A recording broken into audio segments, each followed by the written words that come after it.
He stood in front of his entire family, smirking as he said, "She doesn't earn anything, she's just a mum." They all chuckled, some nodded, and I stayed silent. But then I reached into my purse, pulled out a single sheet of paper, and handed it to him. The room went quiet. His smile faded as he read the words, "Confirmation of a $3.2 million book deal. For the story he never once asked about. For the woman he thought he understood." That was the moment everything changed. My name is Emily Carter. I am 34 years old, a stay-at-home mother of 2, and a woman who has spent the last 7 years being quietly underestimated, especially by the man who once promised to love and respect me. My husband, Thomas Carter, is a 38-year-old financial analyst who believes that anything not measured in spreadsheets and pay stubs does not count as real work. He wears tailored suits to work, keeps his life scheduled down to the second, and prides himself on being the provider in our home. For a long time, I let him believe that. It started the day I left my job as a public relations manager after giving birth to our daughter, Lily. She was premature, fragile, and needed me more than any client presentation ever could. Thomas supported the decision back then, or at least he pretended to. I now realize he never saw my leaving the workforce as a mutual sacrifice. To him, I had simply exited the realm of relevance. Over the years, I became invisible, not just to him, but to everyone around us. Our families, our friends, even our neighbors would nod politely at me during parties, but their conversations quickly turned to real work, investments, deadlines, bonuses. I stopped trying to speak. I smiled, refilled drinks, chased after Lily and our younger son Noah, and became an expert at disappearing in plain sight. But what no one knew, not even Thomas, was that every night after putting the kids to bed, I would write. At first it was just a few lines, then chapters, then entire drafts. I wrote about things no one ever asked me about. My postpartum depression, the way I felt when I overheard Thomas saying, "She is lucky I put up with this whole stay-at-home thing," and the quiet heartbreak of being present but unseen. I poured everything into a fictional story that closely mirrored my own journey, masked in characters and scenes, but soaked in truth. By the time our 10th wedding anniversary rolled around, I had a 430-page manuscript and an inbox full of rejection letters. But I did not give up. I revised. I researched agents.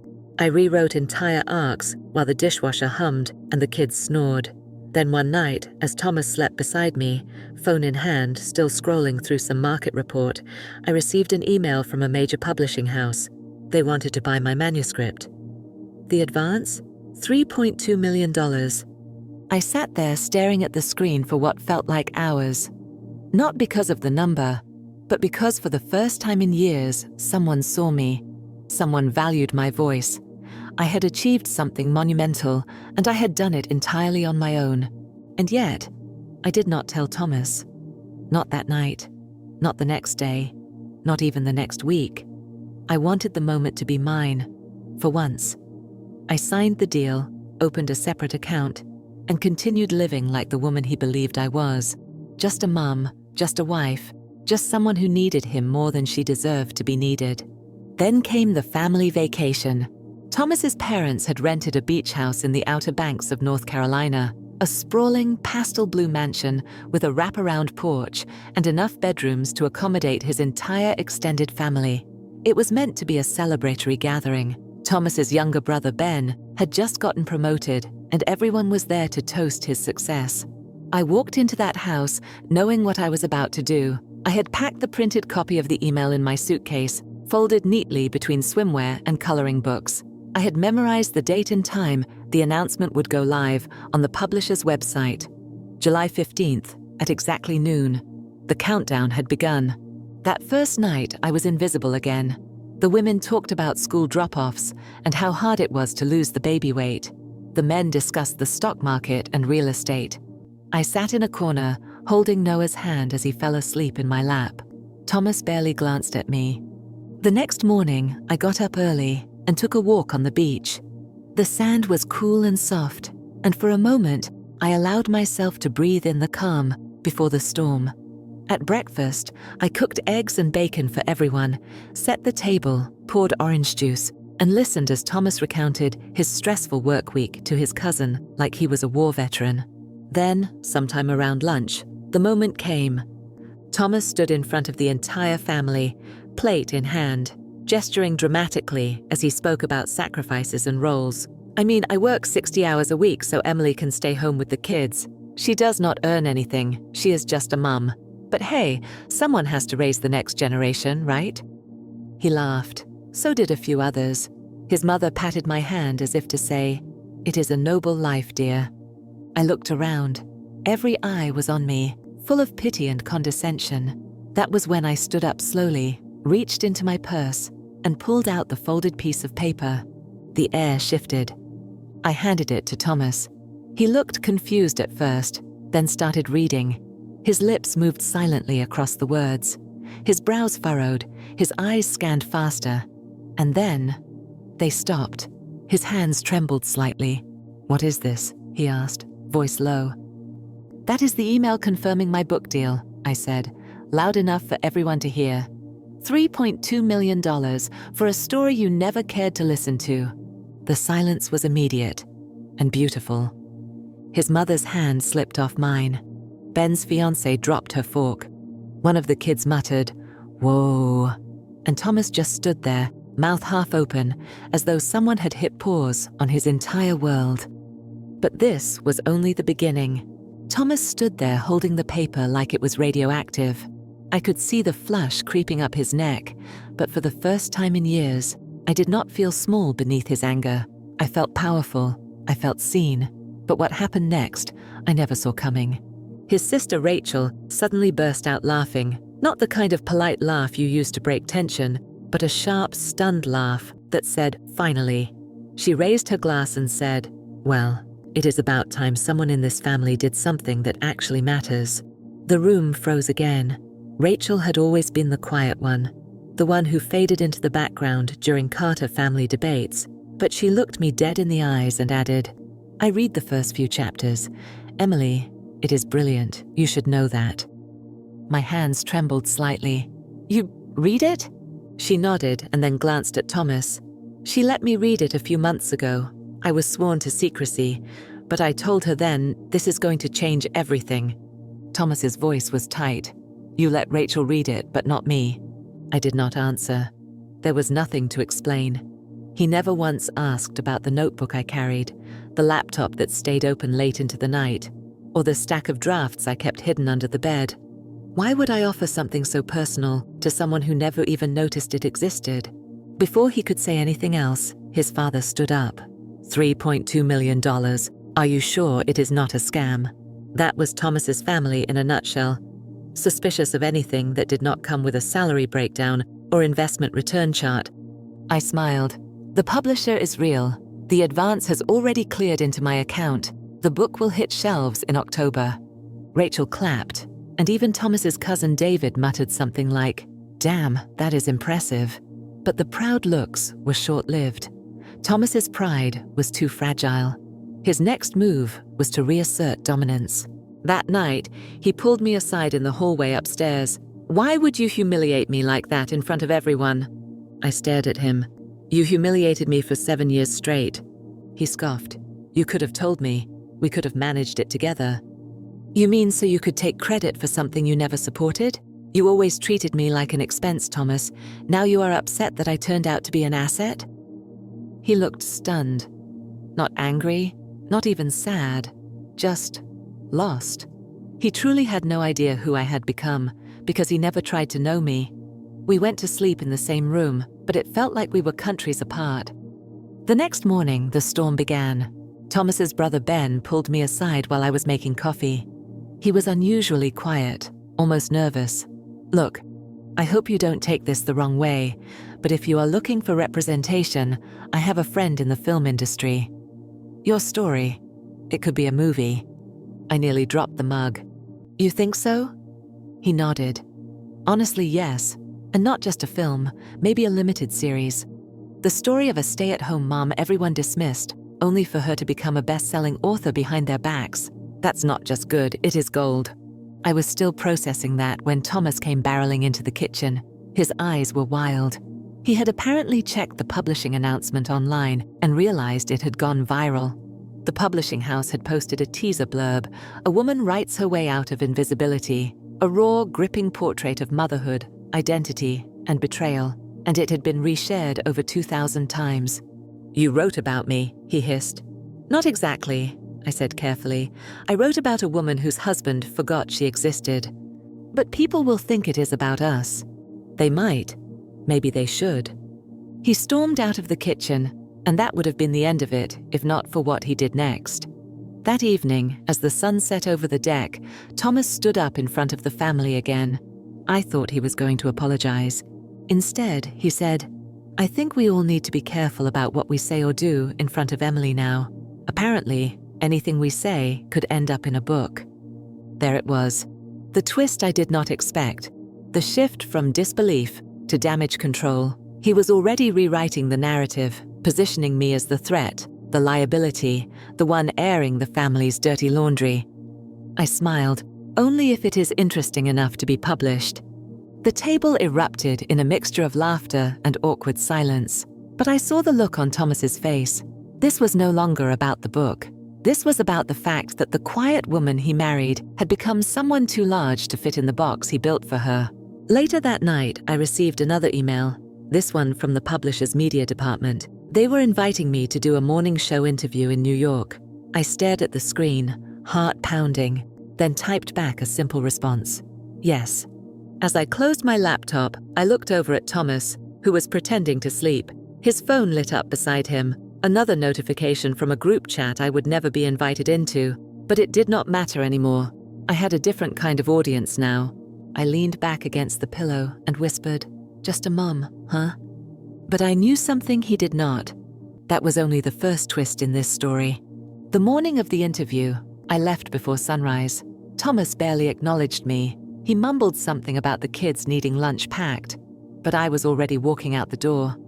I had spent so many years shrinking myself to make space for his ego, but not anymore. That day, I walked into the studio, wearing confidence like armor. The interview aired live across the country. The host introduced me as the stay-at-home mum who went from folding laundry to signing a 7-figure book deal. And I spoke about the invisible labor of motherhood, about being dismissed, overlooked, underestimated. I did not name names. I did not have to. The audience read between the lines, and as I spoke, my phone began buzzing. Messages from old friends, former co-workers, even strangers who said the story made them cry, made them feel seen. But one message stood out. It was from a woman named Claire Monroe, a producer at a major streaming platform. She had watched the interview and wanted to talk about acquiring adaptation rights. She said the story had something rare, truth that punches through fiction. She wanted a meeting, in person. I flew back that night, heart racing with possibility. When I stepped into the beach house, the mood had shifted. Rachel and Ben were waiting for me in the living room. They had watched the interview too. Rachel had tears in her eyes. "Emily, you did it." Before I could respond, Thomas walked in behind me, holding his phone. "I need to talk to you," he said quietly. We stepped out onto the porch. The ocean roared in the distance, but his voice was low and tight. "I do not want you to sell the rights." I turned to him, confused. "Excuse me?" He looked me straight in the eye. "You heard me. Sell the book, fine, but not the film rights. Our family, my reputation, cannot survive that kind of exposure." I laughed, not out of amusement, but out of sheer disbelief. "You are seriously worried about your reputation now? I am trying to protect what we built. No, you are trying to control something you no longer own." His jaw clenched. "You are still my wife." And that does not mean ownership, Thomas. It never did. I walked away before he could reply. Inside, I felt a war begin to simmer, not between us, but within him. He had lost control, and he was beginning to unravel. What I did not know was how far he would go. The next morning, my publisher called with news. Somehow, a copy of my manuscript had been leaked. Pages were floating online, out of context, with commentary that suggested I had written an exposé on my husband's family. The publisher asked if I had sent it to anyone beyond Rachel and the editorial team. My blood went cold. "Thomas, He had access to my files, my cloud storage, my email. I confronted him immediately. You leaked it. He did not deny it. I warned you what would happen. I told you to protect this family. You did not protect anything. You sabotaged your own wife. He looked smug. Now they will think twice before turning this into a spectacle. But he underestimated me. Again, I contacted my publisher, and with their legal team, we traced the IP address of the leak. It came from Thomas's personal laptop. They had proof. He had committed a breach of contract that could cost him dearly. And me? I now had every reason to move forward with the adaptation.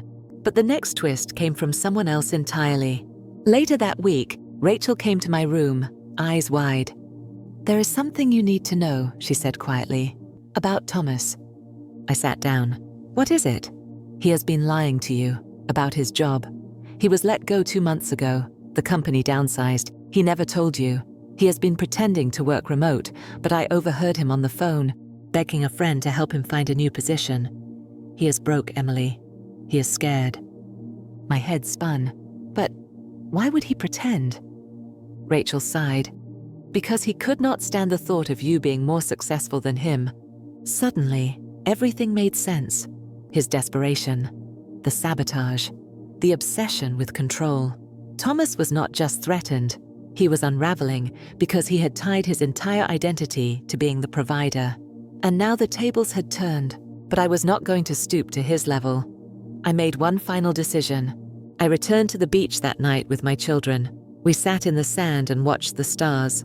Lily asked why Daddy had been so grumpy lately. I looked at her and said, "Because sometimes people get scared when things change, but change is not always bad." She nodded, understanding far more than her age would suggest. The next morning, I checked out of the house early and took the kids with me.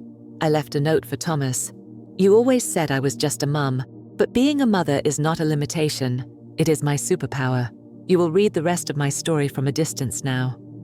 He called. I did not answer. I had a plane to catch. Claire Monroe was waiting in Los Angeles. And so was the next chapter of my life. Los Angeles felt like another planet. The city buzzed with ambition. And for the first time in over a decade, I felt like I belonged in that atmosphere. The meeting with Claire Monroe was not just productive, it was electric. She read my manuscript twice, front to back, and already had a team of screenwriters in mind. She said my story had the kind of emotional gravity that audiences craved, raw, real, and quietly explosive. By the end of the meeting, she made an offer. 7 figures, creative control, full executive producer credit. I had dreamed of moments like this, but nothing prepared me for hearing those words. Still, I did not say yes right away. Not out of fear, but out of something more complicated, integrity. I needed to be sure that telling the story in such a public way would not harm the people I loved most. Lily and Noah were still too young to understand it all, but they were my center. I decided I would only move forward if I could protect them in the process. That night, as I tucked them into bed at the hotel, I made a decision. I would tell my truth, but I would tell it on my terms. No names, no revenge, just honesty and power. What I did not expect, however, was that someone else had already started telling their version of the story. The following morning, my phone exploded with messages. A blog had published an anonymous post titled, "The Woman Who Betrayed Her Family for Fame." It included eerily accurate details about our vacation, about Thomas's outburst, about my publishing deal. They even quoted part of my unreleased manuscript. Someone was feeding the media a twisted version of events, and they were doing it to destroy my reputation. I sat frozen in the hotel lobby, the kids playing beside me, while my phone buzzed non-stop with gossip and half-truths. I called Rachel immediately. "It was not me," she said, "but I have a guess who it was." My breath caught. "Who?" "Thomas's mother." I blinked. "His mother? But why?" Rachel exhaled slowly. "She feels humiliated. You made her son look small, that is how she sees it, and she has friends in media. I think she is behind it." It made sense. She had always seen me as unworthy, as someone Thomas was burdened with. My silence over the years had only confirmed her biases. Now, with my voice out in the world, she was scrambling to take it back. But she had underestimated me too. Instead of hiding, I wrote a blog post of my own. Not a rebuttal, not a rant, just the truth. I titled it, "The Power of Being Underestimated," and within hours, it went viral. Thousands of women shared their own stories in the comments. Women who had been belittled, erased, taken for granted. It became a movement.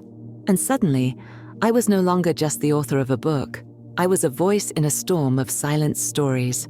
That week, Claire called again. The streaming platform had decided to fast-track production. They wanted the series out by next year. But there was more. An A-list actress, Eva Devereaux, wanted to play the lead role.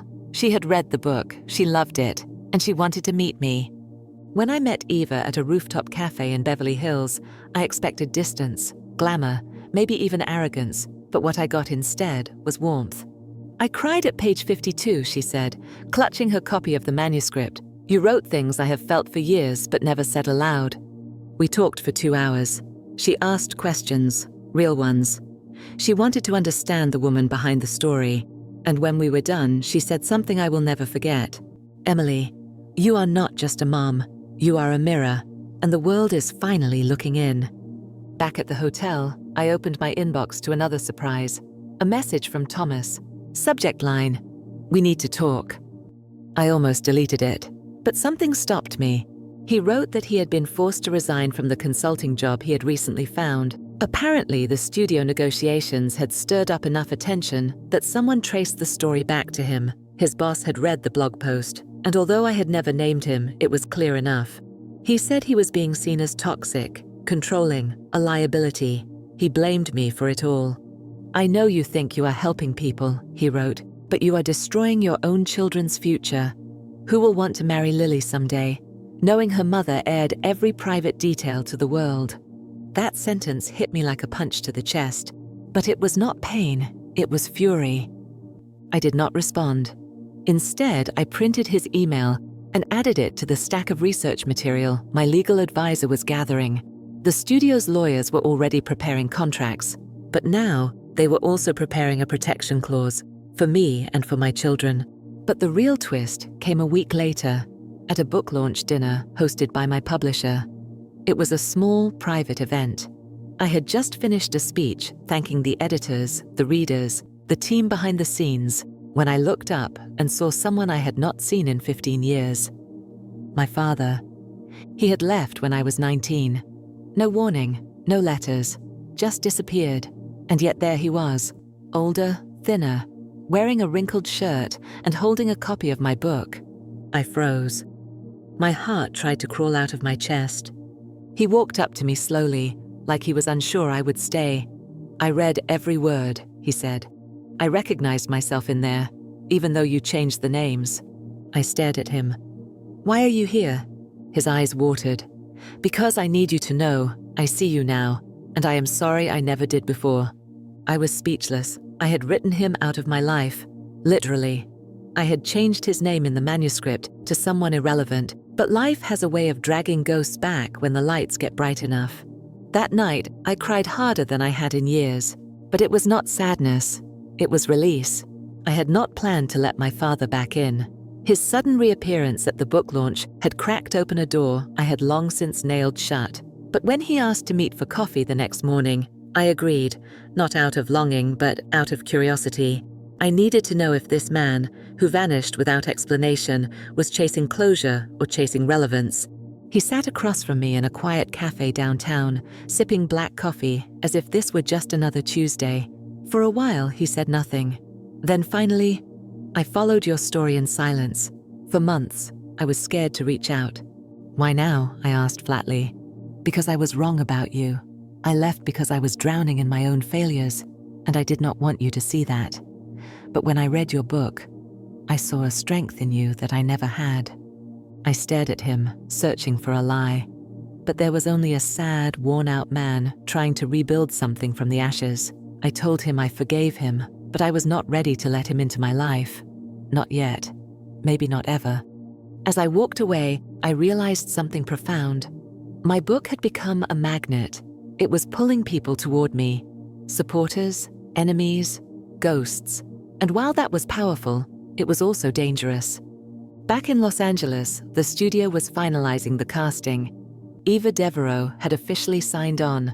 The script was in its third revision. I was flying to New York for a media tour when my lawyer called. "Emily," she said, "I have something you need to see. It is urgent." She sent me a PDF. It was a cease and desist letter. From Thomas. He was trying to block the production. His claim was that the character in the book was based so closely on him that it constituted defamation, even though I had never named him or revealed personal details beyond what could be interpreted as general emotional experience. I was stunned. He was willing to publicly identify himself as that man, the one millions were now rooting against, just to stop me. My legal team prepared a response, but what none of us expected was that his attempt to silence me would completely backfire. The story hit the press. Headlines everywhere screamed, "Ex-husband of best-selling author sues to stop adaptation, accidentally confirms he's the villain in the book." Public sympathy flooded in. Social media turned against him. But the most unexpected twist came the next day. Rachel called me crying, "Emily, you need to hear this. He is not doing this alone." "What do you mean?" "Your father. They are working together." I felt the air leave my lungs. Apparently, after the book launch, Thomas had tracked him down, convinced him that if the show aired, it would damage both their reputations. Two men who had failed the same woman, joining forces to erase her voice. My father had provided a written statement backing Thomas's claim, hoping that it would reduce media damage and buy him a spot in my life again. It was not just betrayal, it was a collapse. And I did what I always did when the world tried to silence me. I wrote an op-ed, honest, calm, sharp as a blade. I told the world that the truth does not stop being true just because it makes someone uncomfortable, that stories, especially the difficult ones, are not betrayal. They are survival. The op-ed went viral, again, and that was when everything finally snapped into place. The studio fast-tracked production. The book hit #1 on every bestseller list. And Claire Monroe called me with one final update. Netflix wanted global distribution. I sat in my living room, Lily curled beside me, reading her own book, Noah playing with Legos at my feet, and I realized this was not revenge, it was victory. A quiet, full-circle kind of victory. Months later, I attended the premiere of the series. Eva Devereaux wore a dress that matched the one I wore on the book cover. As the lights dimmed and the first episode rolled, I watched the opening scene. A woman standing at a beach house, holding a printed email with trembling hands, surrounded by people who doubted her. I felt tears fall down my cheeks. Not because I was sad, but because I had become the kind of woman my younger self would have looked up to. Not just a mum, not just a wife, but a force. After the credits rolled, I received one final email, no subject line, just a sentence. "You won, but at what cost?" I did not respond because I knew the answer. I won at the cost of silence, and it was worth every word. If this story moved you, inspired you, or made you think twice, make sure to subscribe for more powerful, emotional stories like this one. Your support means everything.